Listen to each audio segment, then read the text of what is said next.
It's 2 a.m. and I'm stuck in this cycle again.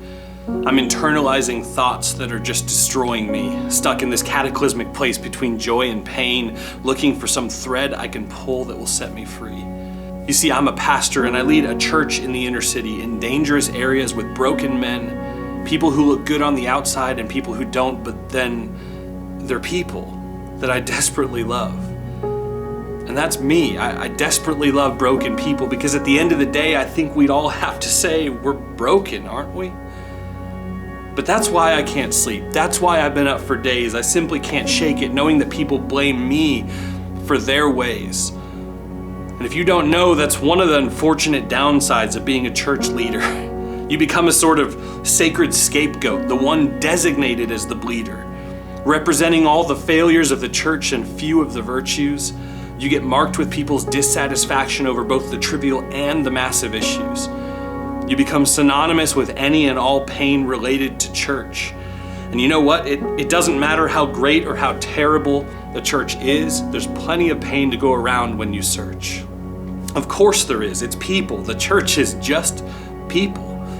And do you know what happens when a big group of people gather in one place? They bring their wins and their struggles, their gifts and their shortcomings, and they wear them all on their face. We all have both sides. And obviously we bring the baggage with us into this place. There's more pain in the church than we even know how to embrace.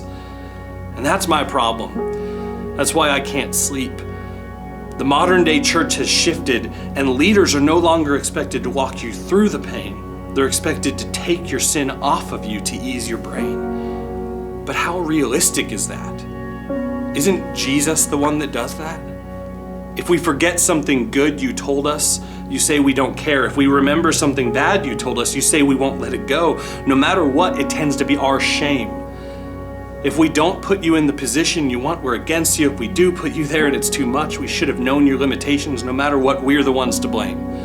The things that serve just you are the right move. The things that serve everyone else don't quite make sense. It feels like we're playing some kind of a game. If we talk about other issues, it doesn't quite feed you. If we talk about your issues, it was too direct. What can we do with that claim?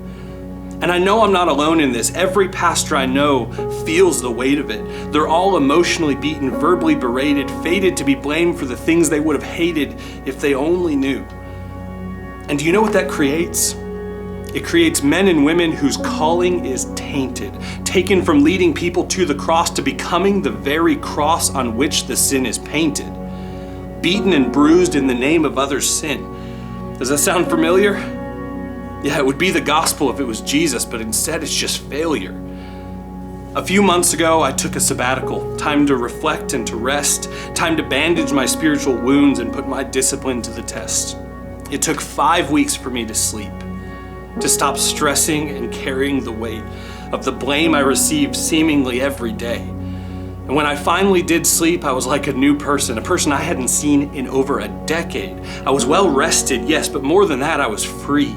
I didn't have to worry about anyone expecting perfection out of me simply because I openly preach a perfect Jesus. I laid down and I slept. And that might be novel to you, but to me it was brand new. I slept. I didn't have accusations and insults running through my head. I didn't have complaints and unrealistic expectations plaguing my every muffled breath. I slept. And I thought I had done it. I thought discipline was the key to refreshment, but here I sit berated again, awake again. Constantly blamed for something I had nothing to do with, and staring at the ceiling, soaking up my anguish, told that my lack of perfection was the reason for another person's sin that I would have had no way to vanquish. And it's not just one story, it's so many. It's over and over again, echoing in my head, bringing nothing but sorrow to this once comforting bed. So I have to sit here and let my mind swirl. It's gotta be me, right? I'm obviously the issue if a multitude have an issue with me. The last 10 people who have run into the arms of the world, that's on my head. I'm sure they would all agree. But no, and it's not on yours either. Look, I'm far from perfect. If you want a list of Yale's flaws, I'll be the first one holding the pencil. I'm no different than the broken, the addicted, the perverted, the diminished. I'm a mess like them too. My outworking of redemption is far from finished. But their sin isn't on me. Hidden failures always breed hidden death. It's a cancerous tumor slowly cutting off their breath. The ultimate enemy of light isn't imperfection, it's darkness. So why do we think that someone could have saved us when we've hidden everything under the surface? Putting on a good face until we can't fake it anymore, and then we lose face, we about face, turning to look left and right to somebody to blame who can take our place. And as Christians in a world where we expect service and entertainment, how would we expect ourselves to look at the church as anything more than a service of my contentedness? Newsflash, we don't. We look at the bride of Christ and we cast our blame there because it couldn't possibly be me. My intentions were fair. My intentions. See, we excuse ourselves based on good intentions and we crucify our neighbor based on imperfect action. Where's the love in that? It's really just practice in responsibility circumvention, and that's where the weight is, heaped on the shoulders of our pastors. No wonder the suicide rates are so high. No wonder more leave their calling every year instead of raising up the next generation of men who will try. It's too painful.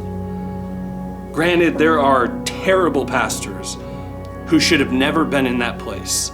But the majority I know are servant-hearted people just wanting to build a kingdom not their own and give you a sliver of the grace that they've been shown. So that's why I'm awake. And that's part of why I'm so broken. Because at the end of the day, the people who walk away heap their pain and their blame on the shoulders of the very people who offer to walk them through it. Look, the church is not perfect.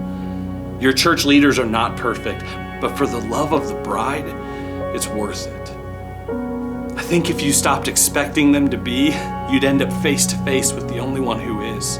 The God who wants to bring your sin to the light and help you defeat it instead of being defeated by it. So in a season of showing your appreciation, show it in this, by holding these leaders up in prayer and not down with a fist. And pastors, here's my plea for you. Don't give up. Don't become so jaded that you believe the lies, and don't be so prideful that you make up your own.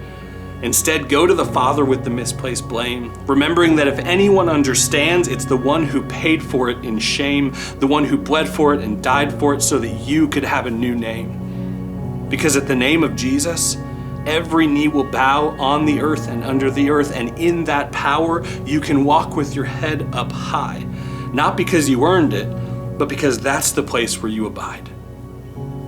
So I'm still awake. Not sure if I'll ever drop the insomnia, but what I can do is work on dropping the blame and stop being my own worst critic. So God, take it and help us to not lead in vain.